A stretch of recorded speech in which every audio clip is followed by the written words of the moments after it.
Parents across the Tennessee Valley are trying to decide whether to follow the advice of a national pediatric group and mask up their children when they head back to school. Ayanna Willoughby has the details on what Madison County Schools has up their sleeves to protect their students.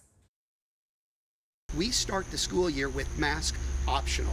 Some students, their parents will want them to wear a mask. That's absolutely fine. Madison County Schools are trying out a new approach this school year called Ready, Set, Forward. The new campaign would not require students to wear masks or even get vaccinated before coming to school.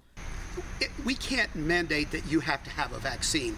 That is a personal preference, a personal choice. But there are a couple of things parents should do at home.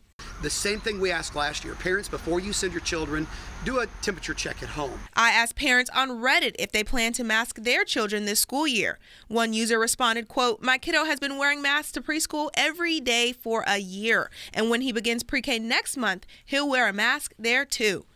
We have readied the classrooms. We've readied the building. We're telling the students, get set for a great school year. Madison County Schools says they have a plan if an outbreak were to occur. There's a 4-tier approach that begins at level 0 once kids return. If there is a large-scale outbreak, we may be at level 2, and that could be hybrid learning. They're assuring parents that they are prepared and will continue looking to Alabama's Public Health Department for safety information. You can find the full plan on our website, rocketcitynow.com. Putting the Valley first, Ayanna Willoughby, WZDX News.